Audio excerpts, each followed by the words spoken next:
La noche del 24 de mayo de 1810, nadie en Buenos Aires podía dormir. Las calles hervían con miles de personas gritando, exigiendo, demandando un cambio que alteraría para siempre el destino de un territorio inmenso en el extremo sur del mundo. Lo que estaba por suceder no era simplemente una revuelta más, era el nacimiento violento y caótico de una nación que enfrentaría guerras devastadoras, divisiones internas brutales, dictaduras sangrientas y momentos de gloria que la pondrían en la cima del mundo. Esta es la historia completa de Argentina desde sus primeros habitantes hasta el presente, sin filtros y sin omitir los capítulos más oscuros y fascinantes de un país que parece destinado a oscilar eternamente entre la grandeza y el colapso. Mucho antes de que existiera Argentina como concepto, estas tierras ya estaban habitadas. Hace más de 10.000 años, grupos de cazadores y recolectores atravesaron el continente americano llegando hasta la Patagonia. No eran una civilización unificada, sino múltiples pueblos con culturas, idiomas y formas de vida completamente diferentes. En el noroeste, cerca de lo que hoy es Salta y Jujuy, florecieron sociedades agrícolas complejas influenciadas por el imperio inca. Los diaguitas, calchaquíes y omahuacas construyeron terrazas de cultivo en las montañas, desarrollaron sistemas de riego sofisticados y establecieron redes comerciales que se extendían hasta el Pacífico. Eran guerreros feroces que resistirían durante décadas tanto a los incas como posteriormente a los españoles. En el centro del actual territorio argentino, en las vastas llanuras de la Pampa, vivían pueblos nómadas como los querandíes y los pampas. Estos grupos eran cazadores excepcionales que seguían las manadas de guanacos y ñandúes a través de territorios que parecían infinitos.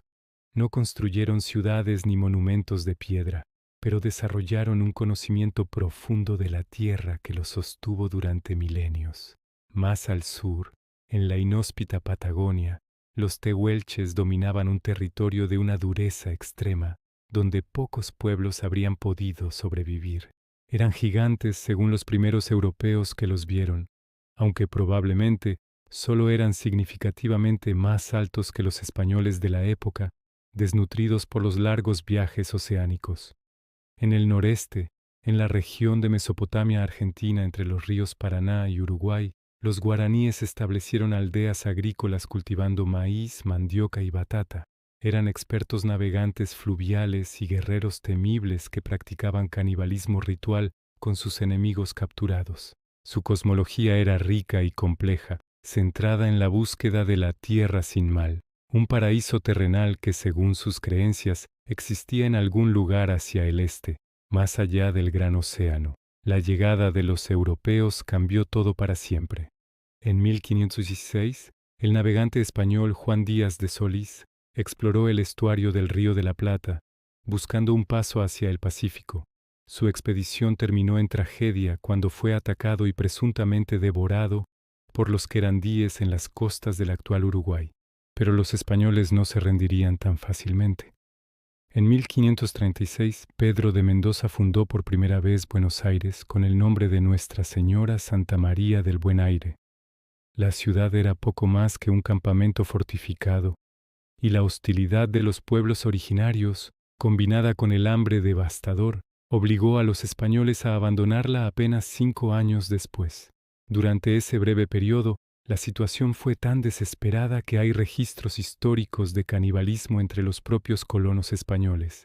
La colonización efectiva del territorio argentino no vendría desde el Atlántico, sino desde el Pacífico y desde el norte.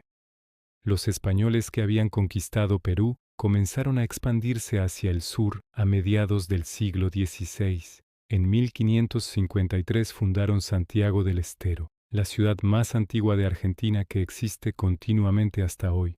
Luego vinieron Tucumán en 1565, Córdoba en 1573, Salta en 1582 y finalmente en 1580 Juan de Garay refundó Buenos Aires de manera permanente. Esta vez la ciudad sobreviviría y eventualmente se convertiría en una de las metrópolis más importantes de América. Durante más de 2 siglos, el territorio que hoy es Argentina fue una región marginal del enorme imperio español. Administrativamente formaba parte del Virreinato del Perú, cuyo centro estaba en Lima, a miles de kilómetros de distancia. Buenos Aires era un puerto secundario donde técnicamente el comercio estaba prohibido o severamente restringido, según el sistema monopólico español. Pero esas restricciones solo fomentaron el contrabando masivo que haría rica a la ciudad. Mercaderes porteños comerciaban ilegalmente con portugueses, holandeses, ingleses y franceses, intercambiando cueros de vaca y productos agrícolas por manufacturas europeas y esclavos africanos. Esta economía ilegal pero próspera creó una clase comerciante poderosa que eventualmente desafiaría el orden colonial. Mientras tanto, en el interior del territorio, se desarrolló una economía completamente diferente basada en la ganadería extensiva y la agricultura. Enormes extensiones de tierra fueron otorgadas a colonos españoles mediante el sistema de encomiendas, que en la práctica era trabajo forzado apenas diferente de la esclavitud.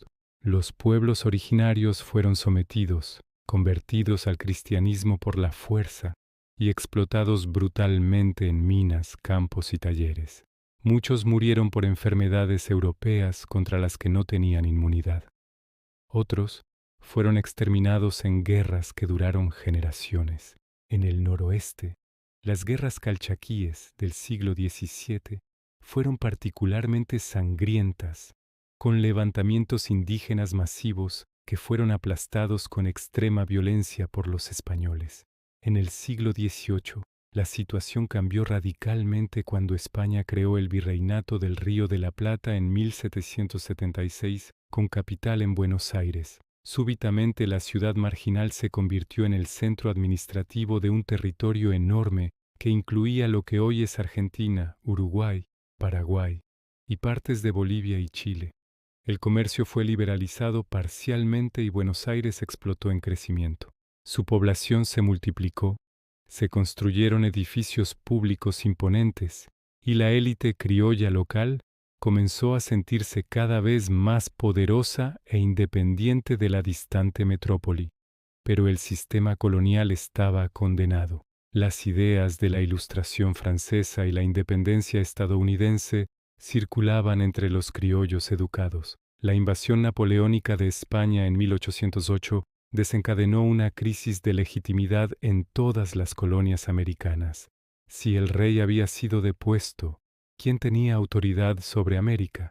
En 1806 y 1807, los británicos intentaron conquistar Buenos Aires en 2 invasiones que fueron rechazadas no por tropas españolas, sino por milicias criollas locales. Estos eventos demostraron que los americanos podían defenderse solos y no necesitaban a España. El 25 de mayo de 1810, un cabildo abierto en Buenos Aires destituyó al virrey español y creó la primera Junta de Gobierno Patrio. Oficialmente, esta junta gobernaría en nombre del rey Fernando VII cautivo en Francia, pero en la práctica era el primer gobierno autónomo del territorio. No fue una revolución pacífica ni consensuada. Desde el principio, el movimiento independentista estuvo dividido entre Buenos Aires y las provincias del interior, entre liberales y conservadores, entre quienes querían una república y quienes preferían una monarquía constitucional. Las guerras de independencia fueron brutales y devastadoras. No fue una guerra clara entre españoles y americanos, sino una guerra civil donde familias y regiones enteras se dividieron. José de San Martín, un oficial criollo que había servido en el ejército español, regresó a América y organizó el Ejército de los Andes, una fuerza militar impresionante que cruzó la cordillera en una de las hazañas militares más extraordinarias de la historia. En 1817 San Martín liberó Chile y luego marchó hacia el norte para liberar Perú, el bastión del poder español en Sudamérica. Mientras San Martín combatía en el Pacífico, Manuel Belgrano luchaba en el norte contra los ejércitos realistas en batallas épicas como Tucumán y Salta. Finalmente, el 9 de julio de 1816, un congreso reunido en Tucumán declaró formalmente la independencia de las Provincias Unidas del Río de la Plata. Pero declarar la independencia era más fácil que construir una nación. Inmediatamente después de expulsar a los españoles, comenzó un periodo caótico de guerras civiles que duraría décadas. El conflicto fundamental era entre unitarios y federales. Los unitarios, basados principalmente en Buenos Aires, querían un gobierno central fuerte que controlara todo el territorio. Los federales, representando a las provincias del interior, exigían autonomía regional y resistían lo que veían como imperialismo porteño. Esta lucha produjo algunas de las figuras más controvertidas y fascinantes de la historia argentina. Juan Manuel de Rosas fue un estanciero y caudillo federal que gobernó Buenos Aires con puño de hierro entre 1829 y 1852. Rosas estableció una dictadura personalista apoyada por la Mazorca, una organización paramilitar que aterrorizaba y asesinaba a los opositores. Miles de argentinos huyeron al exilio, escapando de la represión rosista. Pero Rosas también defendió la soberanía argentina contra intervenciones extranjeras, enfrentándose militarmente a Francia y Gran Bretaña cuando estas potencias bloquearon el puerto de Buenos Aires intentando forzar concesiones comerciales. Y antes de continuar descubriendo cómo Argentina pasó de ser un territorio dividido y sangriento a convertirse en una de las naciones más ricas del mundo, si estás disfrutando esta historia completa y quieres seguir conociendo los momentos más impactantes de países y civilizaciones, suscríbete al canal y deja tu like para que más personas puedan descubrir estas narrativas que no encontrarás en los libros escolares. En 1852 Rosas fue finalmente derrotado en la batalla de Caseros por una coalición de caudillos federales liderados por Justo José de Urquiza. Este triunfo permitió la organización constitucional del país. En 1853 se sancionó la Constitución Nacional, que establecía un sistema federal con un gobierno central fuerte, pero respetando las autonomías provinciales. Sin embargo, Buenos Aires se negó a aceptar esta constitución y se separó del resto del país formando un estado independiente. Durante casi una década existieron dos países separados, la Confederación Argentina con capital en Paraná y el Estado de Buenos Aires. Esta división absurda solo terminó en 1861, después de la Batalla de Pavón, donde las fuerzas porteñas derrotaron a la Confederación. Bartolomé Mitre se convirtió en el primer presidente de una Argentina verdaderamente unificada. Pero la unificación política no significó paz inmediata. Entre 1865 y 1870, Argentina junto con Brasil y Uruguay combatió en la Guerra de la Triple Alianza contra Paraguay, el conflicto más sangriento en la historia de América del Sur. Paraguay fue devastado, perdiendo hasta el 70% de su población masculina adulta, según algunas estimaciones. Para Argentina, la guerra consolidó su control sobre los territorios del noreste y fortaleció su ejército nacional. Pero había otro conflicto más cercano y más brutal que debía resolverse. Vastas extensiones del territorio argentino, particularmente en La Pampa y la Patagonia, permanecían fuera del control estatal, habitadas por pueblos originarios que resistían ferozmente la expansión.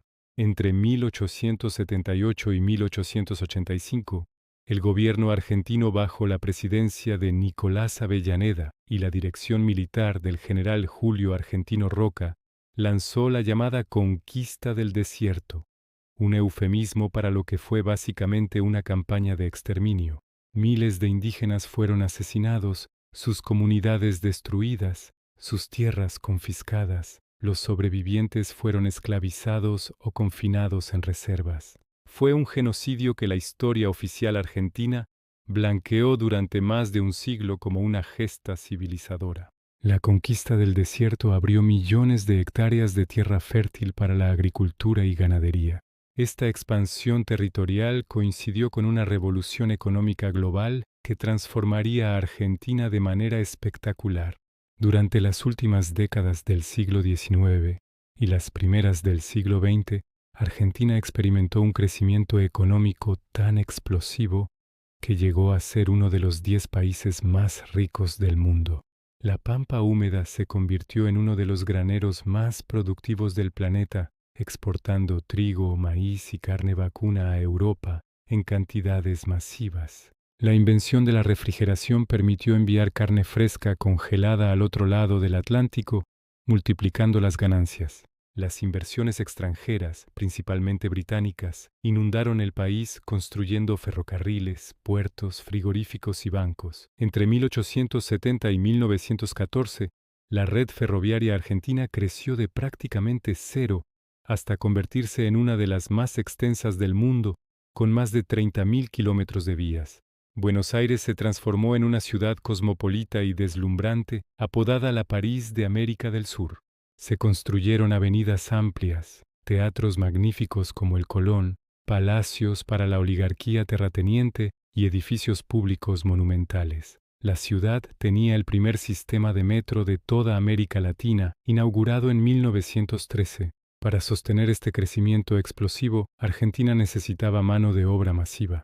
El gobierno implementó políticas de inmigración agresivas para atraer europeos. Entre 1870 y 1930, más de 6 millones de inmigrantes llegaron a Argentina, principalmente italianos y españoles, pero también franceses, alemanes, judíos de Europa Oriental, árabes del Levante y otros grupos. Esta inmigración masiva cambió completamente la demografía del país. En 1914, más del 30% de la población argentina había nacido en el extranjero, uno de los porcentajes más altos registrados en cualquier país en cualquier época. Pero este progreso material espectacular escondía profundas injusticias y tensiones. La tierra estaba concentrada en manos de una oligarquía terrateniente minúscula, mientras millones de trabajadores rurales y urbanos vivían en condiciones miserables. Los inmigrantes llegaban con esperanzas de prosperidad, pero muchos terminaban hacinados en conventillos insalubres en Buenos Aires o trabajando como peones en estancias donde las condiciones eran apenas mejores que la servidumbre. El sistema político era completamente fraudulento. Las elecciones eran manipuladas rutinariamente mediante el fraude, la intimidación y la compra de votos. Solo votaban hombres, y el sufragio estaba restringido mediante diversos mecanismos que excluían a la mayoría de la población. Las injusticias alimentaron movimientos de protesta cada vez más radicales. El anarquismo y el socialismo ganaron masivo apoyo entre los trabajadores urbanos.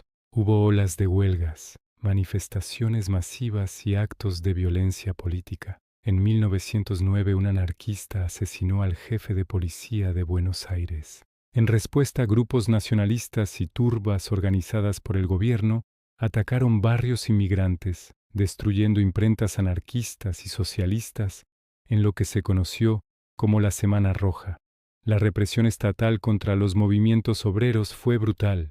En enero de 1919, durante la Semana Trágica, el ejército y grupos paramilitares masacraron a cientos de trabajadores en huelga en Buenos Aires, con un particular ensañamiento contra la comunidad judía del barrio de Once, víctima de pogroms organizados por grupos nacionalistas que acusaban a los judíos de fomentar el bolchevismo. En 1912, el gobierno finalmente implementó el voto secreto, universal y obligatorio para hombres mediante la Ley Sáenz-Peña, un intento de la oligarquía de institucionalizar el conflicto político antes de que explotara en revolución. Esta reforma electoral permitió el ascenso de la Unión Cívica Radical, un partido de clase media que había luchado contra el fraude durante décadas. En 1916, Hipólito Yrigoyen se convirtió en el primer presidente argentino elegido mediante sufragio realmente democrático. Los radicales prometieron reformas sociales y mayor justicia, pero su gobierno fue contradictorio y decepcionante. Implementaron algunas mejoras laborales y educativas, pero también reprimieron ferozmente las huelgas obreras más radicales. El episodio más trágico del gobierno radical fue la masacre de la Patagonia rebelde entre 1920 y 1921. Trabajadores rurales anarquistas y sindicalistas en la Patagonia organizaron huelgas masivas exigiendo mejores condiciones laborales. El gobierno de Yrigoyen envió al ejército comandado por el teniente coronel Héctor Varela para restaurar el orden. Lo que siguió fue una matanza sistemática, donde las tropas fusilaron sumariamente a más de 1.500 trabajadores huelguistas, muchos después de haberles prometido salvoconducto. Los cuerpos fueron enterrados en fosas comunes, que permanecieron ocultas durante décadas. La década de 1920 fue de prosperidad económica continuada, pero también de creciente inestabilidad política. En 1930, en el contexto de la Gran Depresión Mundial, que golpeó duramente a la economía argentina, dependiente de exportaciones, el general José Félix Uriburu encabezó el primer golpe de Estado militar exitoso del siglo XX argentino, derrocando al presidente Irigoyen. Este golpe estableció un precedente funesto que se repetiría una y otra vez durante las siguientes décadas. Los militares se convirtieron en árbitros del poder político, interviniendo cada vez que consideraban que el orden establecido estaba amenazado. La década de 1930, conocida en Argentina como la década infame, fue un periodo de fraude electoral masivo, corrupción gubernamental desenfrenada y una economía en crisis. Los conservadores se mantenían en el poder mediante elecciones fraudulentas, mientras el país intentaba navegar las turbulentas aguas de la depresión global. Argentina comenzó a industrializarse mediante sustitución de importaciones, un proceso que cambiaría la estructura económica del país, pero que también sembraría las semillas de problemas futuros. La Segunda Guerra Mundial afectó profundamente a Argentina, aunque nunca participó directamente en el conflicto. El gobierno argentino mantuvo una posición neutral con claras simpatías hacia el eje, algo que generó tensiones crecientes con Estados Unidos y Gran Bretaña. Muchos militares y nacionalistas argentinos admiraban abiertamente a Mussolini y Hitler, viendo en los fascismos europeos un modelo de orden y modernización autoritaria. Esta neutralidad proeje terminó solo en los últimos días de la guerra, cuando Argentina declaró formalmente la guerra a Alemania y Japón en marzo de 1945, una movida puramente simbólica para poder participar en las negociaciones de posguerra. Pero el verdadero cambio estaba por venir de una figura que dominaría la política argentina durante las siguientes 3 décadas, incluso después de su muerte. Juan Domingo Perón era un coronel del ejército que había participado en el golpe militar de 1943 y que ocupó varios puestos en el gobierno militar, incluyendo el de secretario de Trabajo y Previsión. Desde esa posición, Perón construyó una base de poder masiva entre los trabajadores urbanos, implementando reformas laborales favorables y cultivando a los sindicatos. Era carismático, astuto políticamente y estaba casado con Eva Duarte, una actriz de radio que se convertiría en Evita, una de las figuras políticas más icónicas del siglo XX. En octubre de 1945, militares conservadores preocupados por el creciente poder de Perón lo arrestaron e intentaron forzar su renuncia. La respuesta fue una movilización obrera masiva espontánea. El 17 de octubre, cientos de miles de trabajadores, muchos descalzos y en camiseta llegados desde los barrios obreros del sur de Buenos Aires, marcharon hacia la Plaza de Mayo exigiendo la liberación de Perón. Esa manifestación masiva forzó al gobierno militar a ceder. Perón fue liberado y apareció en el balcón de la Casa Rosada ante la multitud delirante. Ese día nació el peronismo como movimiento político de masas. En 1946, Perón ganó las elecciones presidenciales con un apoyo abrumador de la clase trabajadora. Su gobierno implementó un programa de reformas sociales sin precedentes. Nacionalizó industrias clave como los ferrocarriles y las telecomunicaciones, expandió masivamente los derechos laborales, aumentó los salarios reales, construyó hospitales y escuelas, implementó programas de vivienda social y extendió el sistema de seguridad social. En 1947, las mujeres argentinas obtuvieron el derecho al voto gracias a la incansable campaña de Evita. El nivel de vida de los trabajadores mejoró dramáticamente y por primera vez en la historia argentina, las masas populares sintieron que el Estado trabajaba para ellas. Evita se convirtió en una figura adorada por millones, odiada visceralmente por la oligarquía tradicional. Creó la Fundación Eva Perón que distribuía ayuda social masiva a los pobres. Construía hogares de ancianos, orfanatos y clínicas. Visitaba barrios marginales, abrazaba a leprosos, entregaba máquinas de coser y bicicletas personalmente. Para sus seguidores era una santa laica, para sus enemigos era una advenediza autoritaria. Cuando Evita murió de cáncer en 1952 a los 33 años, millones lloraron genuinamente su muerte. Su cuerpo fue embalsamado y se convirtió en una reliquia política que eventualmente sería secuestrada, escondida y profanada en uno de los episodios más bizarros de la historia argentina. Pero el gobierno de Perón también tenía un lado oscuro. Reprimió a la oposición política, cerró periódicos críticos, persiguió a intelectuales disidentes y cultivó un culto a la personalidad cada vez más intenso. La economía comenzó a deteriorarse a principios de los años 50 debido a la mala gestión, la sequía, la caída de los precios agrícolas internacionales y las políticas estatistas que desincentivaban la inversión y la productividad. Perón intentó girar hacia políticas más favorables al capital y redujo el gasto social, alienando a parte de su base trabajadora sin ganarse el apoyo de las clases medias y altas que lo odiaban.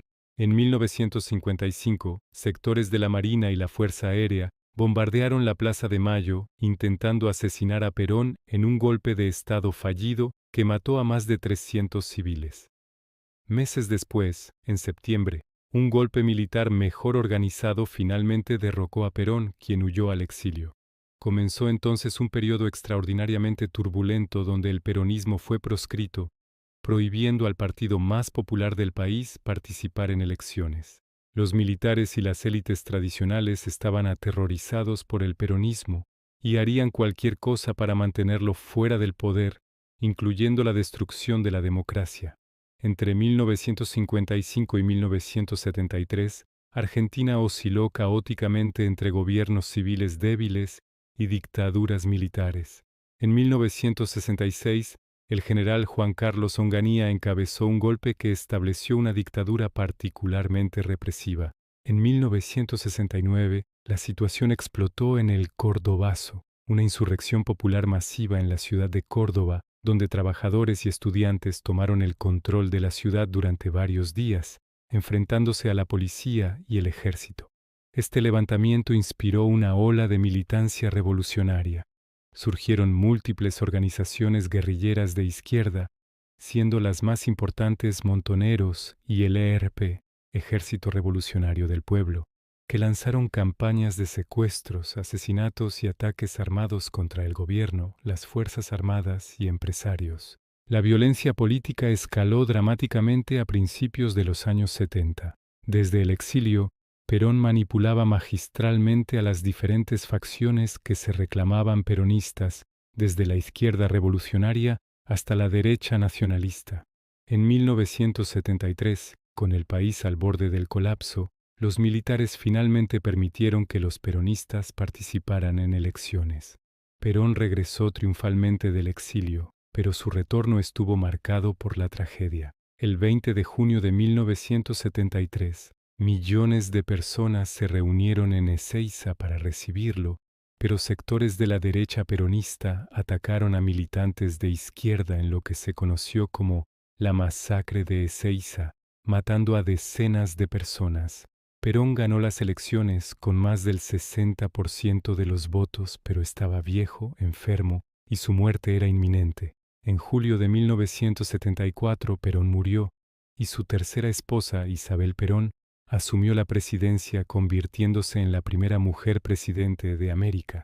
Pero Isabel carecía completamente del carisma y la habilidad política de su marido. Su gobierno fue catastrófico, con inflación descontrolada, caos económico y una escalada aterradora de violencia política. La Organización Parapolicial AAA, Alianza Anticomunista Argentina, operando con protección gubernamental, asesinó sistemáticamente a cientos de militantes de izquierda, intelectuales, artistas y abogados, defensores de derechos humanos. El 24 de marzo de 1976, los militares derrocaron a Isabel Perón en un golpe que prácticamente nadie lamentó dada la debacle de su gobierno, pero lo que vendría sería infinitamente peor. La dictadura militar autodenominada Proceso de Reorganización Nacional implementó un plan sistemático de terrorismo de Estado que superó en brutalidad a cualquier cosa vista anteriormente en Argentina. El general Jorge Rafael Videla encabezó inicialmente la junta militar que gobernaría el país hasta 1983, lo que los militares llamaron eufemísticamente la lucha contra la subversión, fue en realidad un genocidio. Grupos de tareas operando desde centros clandestinos de detención secuestraban personas en la calle, en sus casas, en sus trabajos. Los detenidos eran torturados salvajemente en más de 500 centros clandestinos distribuidos por todo el país. La mayoría nunca regresó. Se estima que 30.000 personas fueron desaparecidas, un término que adquirió un significado nuevo y horrible. Los desaparecidos no eran oficialmente arrestados ni asesinados, simplemente dejaban de existir.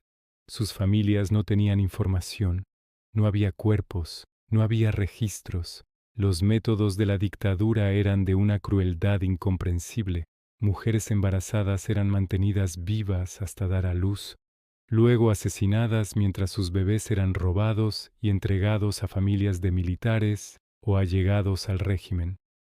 Más de 500 niños fueron apropiados de esta manera, muchos creciendo sin saber que sus padres biológicos habían sido asesinados por quienes ellos creían que eran sus padres. Muchos prisioneros fueron arrojados vivos desde aviones al Río de la Plata o al Océano Atlántico en los llamados vuelos de la muerte, una forma de asesinato masivo que no dejaba rastro. La represión no distinguía entre guerrilleros armados y pacíficos activistas estudiantiles, sindicalistas, psicólogos, maestros, artistas, periodistas o simplemente personas que aparecían en la agenda de alguien que había sido detenido. La paranoia y el terror permeaban toda la sociedad. Hablar de política podía ser mortal. Tener libros considerados subversivos era peligroso. Ser joven con pelo largo podía hacerte sospechoso. Miles de argentinos huyeron al exilio, escapando de la represión. Mientras esto ocurría, la dictadura implementó políticas económicas ultraliberales bajo la dirección del ministro de Economía José Alfredo Martínez de Hoz. Se liberalizó el comercio, se desmantelaron protecciones industriales. Se favoreció la especulación financiera sobre la producción. Las políticas destruyeron gran parte del aparato industrial argentino que se había desarrollado durante décadas. La deuda externa creció exponencialmente. Una pequeña élite se enriqueció obscenamente mediante negocios con el Estado y especulación financiera, mientras el nivel de vida de la mayoría se deterioraba. La dictadura finalmente comenzó a tambalearse debido a sus propios errores. En 1982, intentando revivir su popularidad en declive, la junta militar decidió invadir las Islas Malvinas, un archipiélago en el Atlántico Sur que Argentina reclamaba pero que había estado bajo control británico desde el siglo XIX. La invasión del 2 de abril de 1982 generó inicialmente un estallido de fervor nacionalista. Enormes multitudes celebraron en las calles lo que parecía ser una reivindicación histórica. Pero la euforia duró poco. Gran Bretaña, bajo el gobierno de Margaret Thatcher, respondió enviando una fuerza expedicionaria masiva.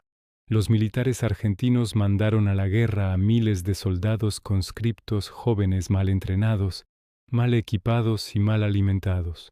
Muchos de estos chicos de 18 años murieron de frío, hambre y en combates para los cuales no estaban preparados. La guerra fue un desastre total. Argentina fue derrotada humillantemente en apenas 2 meses. El 14 de junio de 1982 las fuerzas argentinas se rindieron. Más de 650 argentinos habían muerto, muchos en el hundimiento del crucero General Belgrano, torpedeado por un submarino nuclear británico. La derrota en Malvinas fue el golpe final para la dictadura.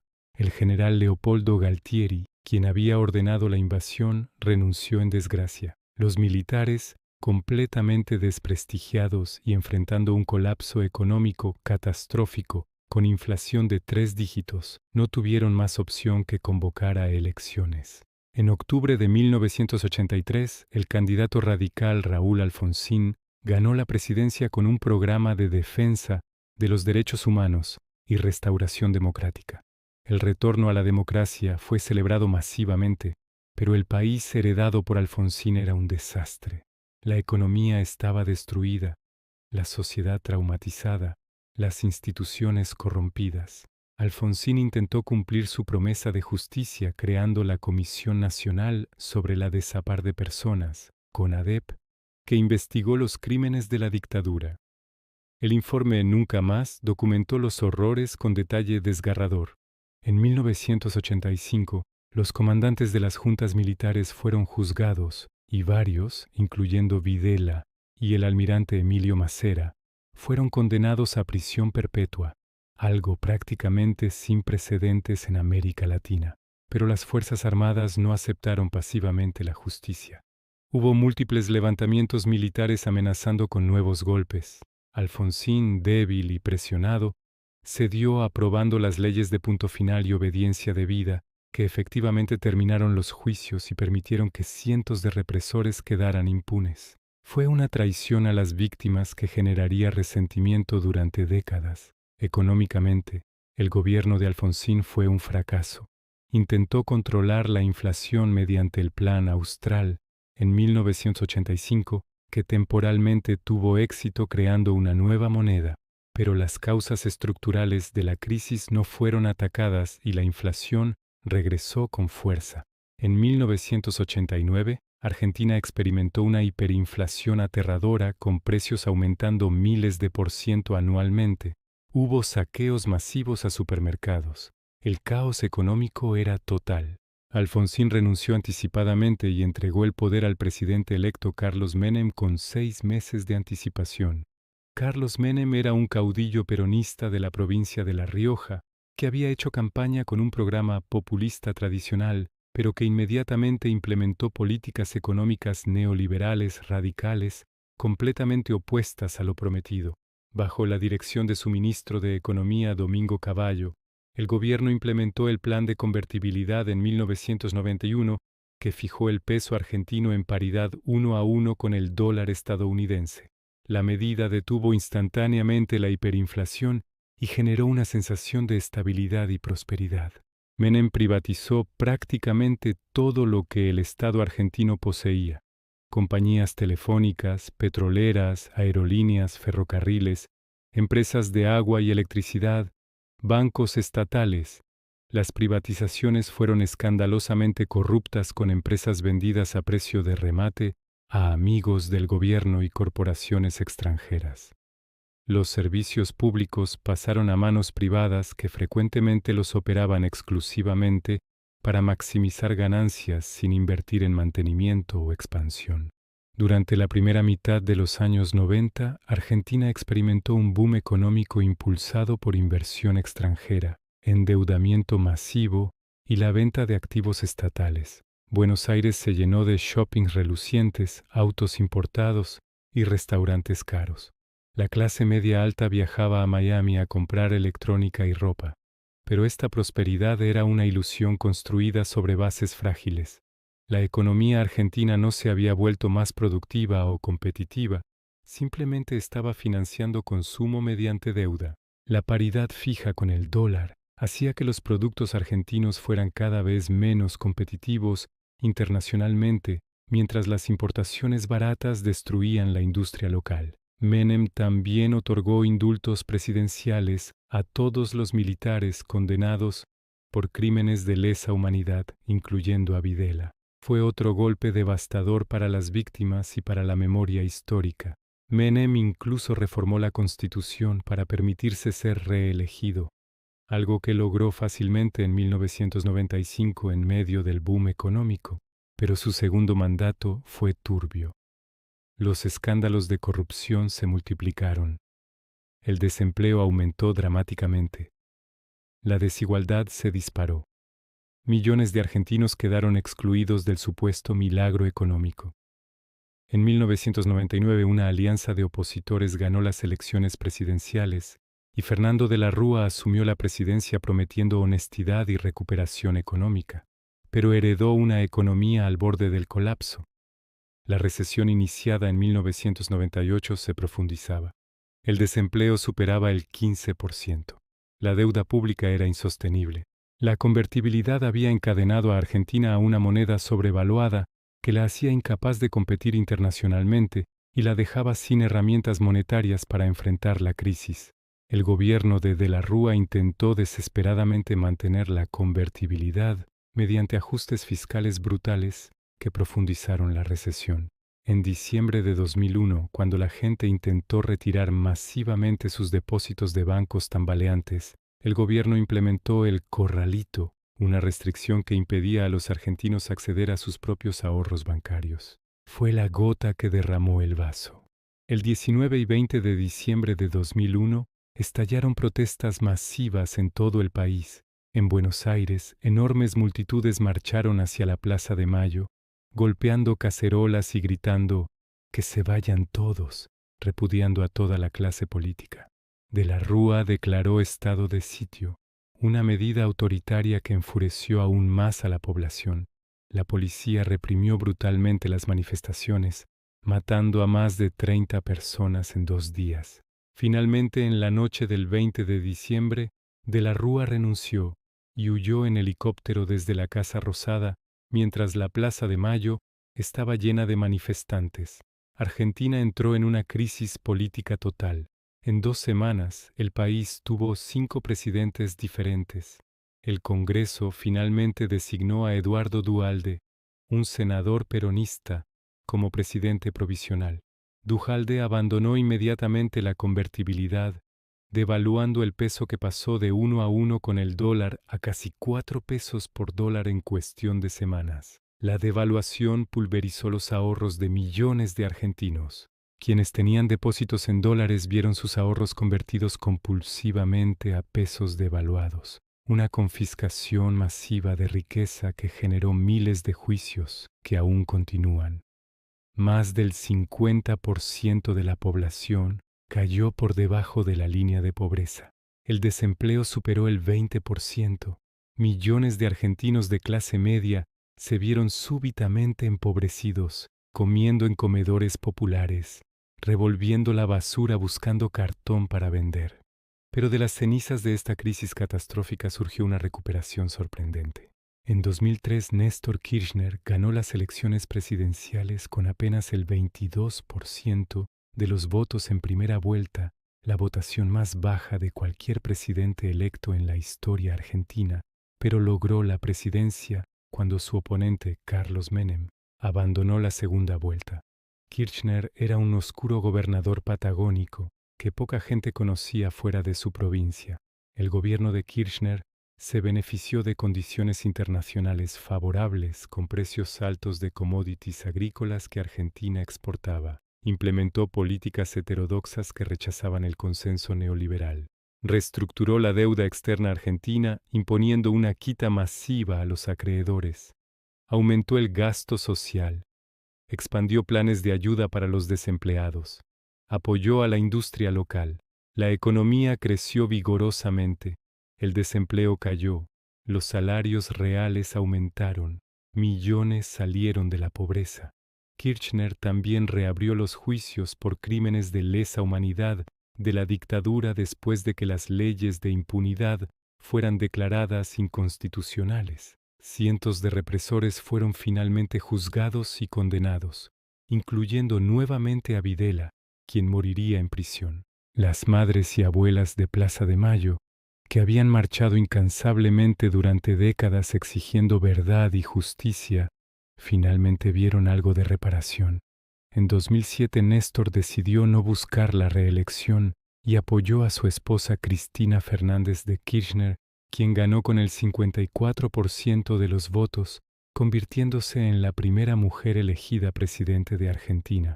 El kirchnerismo se consolidó como fuerza política hegemónica, con un discurso populista de izquierda, crítico del neoliberalismo y de las corporaciones internacionales. El gobierno expandió masivamente el gasto social, nacionalizó la empresa petrolera YPF, que había sido privatizada en los 90, implementó la asignación universal por hijo, que daba ayuda económica directa a millones de familias pobres, legalizó el matrimonio igualitario, convirtiendo a Argentina en el primer país latinoamericano en hacerlo. Pero el kirchnerismo también mostró rasgos autoritarios preocupantes. Manipuló las estadísticas oficiales de inflación durante años para ocultar que los precios aumentaban mucho más rápidamente de lo admitido. Intentó controlar y presionar a medios de comunicación críticos, usó recursos del Estado para favorecer aliados y castigar adversarios. La corrupción floreció con múltiples casos de enriquecimiento ilícito de funcionarios kirchneristas. La economía, después de años de crecimiento, comenzó a estancarse. Los controles cambiarios impedían a los argentinos comprar dólares legalmente, generando un enorme mercado negro. La inflación escalaba sin control. Las reservas del Banco Central fueron dilapidadas financiando gasto corriente.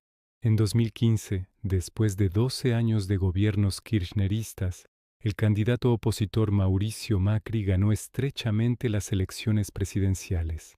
Macri era un empresario millonario y político conservador que prometió normalizar la economía argentina y reinsertarla en los mercados globales. Su gobierno eliminó inmediatamente los controles cambiarios. Acordó con los fondos buitre que habían litigado durante años contra Argentina, exigiendo pago total de bonos en default, y se endeudó masivamente en mercados internacionales. El macrismo apostó a que Argentina podía atraer inversión extranjera masiva mediante políticas promercado y endeudamiento barato. La apuesta fracasó espectacularmente. La inversión no llegó, la economía entró en recesión, la inflación que se suponía que bajaría se aceleró, el peso se devaluó repetidamente destruyendo el poder adquisitivo. En 2018 Argentina tuvo que pedir un rescate masivo al FMI de 57.000 millones de dólares, el préstamo más grande en la historia del organismo. Las condiciones del préstamo incluían ajustes fiscales brutales que profundizaron la recesión. Millones de argentinos volvieron a caer en la pobreza. En 2019, Alberto Fernández, un peronista apoyado por Cristina Kirchner como vicepresidenta, ganó las elecciones derrotando a Macri. Pero el gobierno de Fernández enfrentó inmediatamente condiciones catastróficas. Heredó una economía en recesión profunda, altísima inflación, pobreza del 40% y una deuda insostenible con el FMI. Y luego llegó la pandemia de COVID-19. Argentina implementó una de las cuarentenas más largas y estrictas del mundo, que aunque salvó vidas, también devastó aún más la economía. El gobierno expandió masivamente el gasto social para contener el colapso, pero sin recursos genuinos, financiándose mediante emisión monetaria que alimentó la inflación. La coalición gobernante estuvo constantemente dividida entre Fernández y Cristina, con sus facciones luchando públicamente. La gestión fue caótica e ineficaz.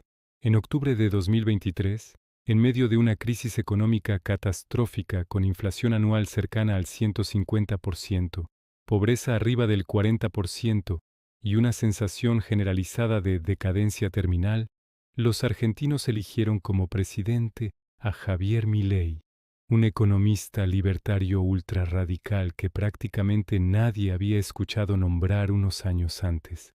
Milei había aparecido en la escena política como comentarista televisivo, gritando contra la casta política, prometiendo volar por los aires el Banco Central, dolarizar la economía y desmantelar el Estado.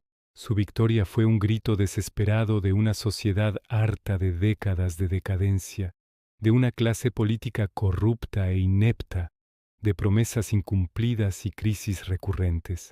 El triunfo de Milei representa el último capítulo hasta ahora de esta historia turbulenta.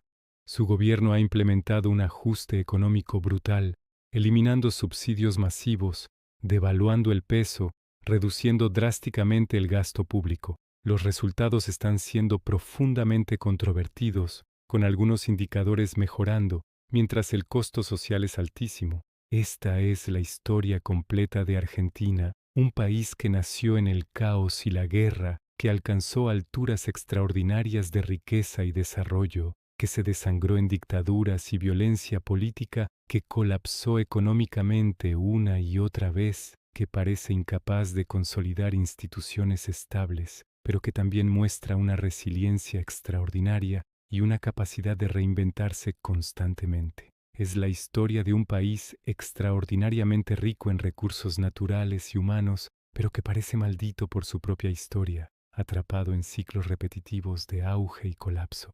Es la historia de un pueblo que ha sufrido enormemente, pero que continúa adelante, buscando siempre ese futuro prometedor que parece estar perpetuamente a la vuelta de la esquina, pero que nunca llega completamente. Argentina permanece como uno de los grandes misterios y tragedias de la historia moderna, un país que tuvo todo para ser una potencia mundial, pero que repetidamente se autodestruyó mediante malas decisiones, corrupción, autoritarismo y divisiones internas que parecen imposibles de sanar definitivamente.